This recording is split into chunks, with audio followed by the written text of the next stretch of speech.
Washington, D.C., Laura Ingraham's new primetime show on Fox News debuted Monday night.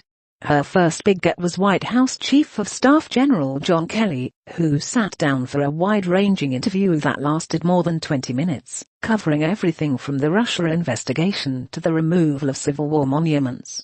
Here are the 5 most interesting things Kelly said. 1.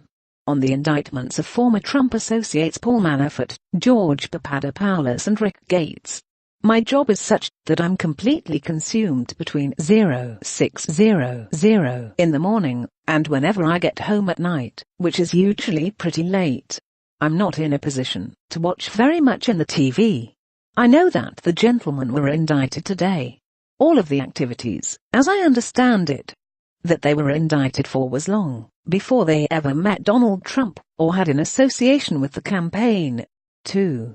While the White House said earlier Monday the indictments had nothing to do with us, Kelly seemed to imply Trump is indeed under investigation. The investigation should wrap up soon. I mean, it would seem that they're towards the end of the witness pile, and I don't know how much longer it could possibly go on, but we're in great hopes that it wraps up.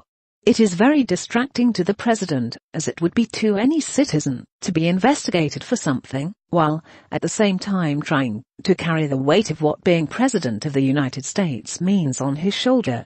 3. On a Virginia church removing plaques honoring George Washington and Robert E.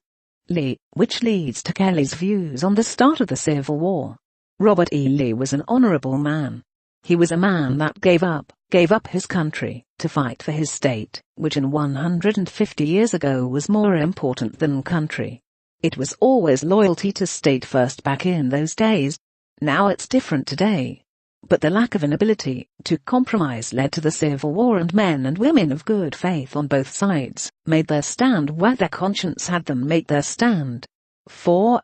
On if he should apologize to Representative Frederica Wilson, D. Florida, for accusing her of politicizing the death of Army Sergeant La David Johnson, and for falsely attacking her for bragging about securing funding for an FBI building.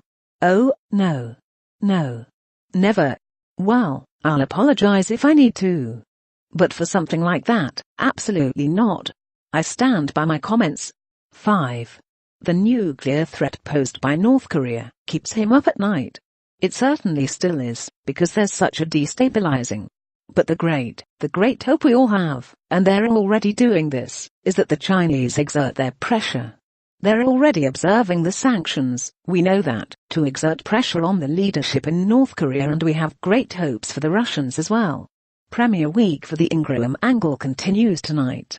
On Wednesday's show, Ingraham chats with Speaker of the House Paul Ryan and Supreme Court Justice Clarence Thomas. The program airs weeknights at 10 p.m. on Fox News.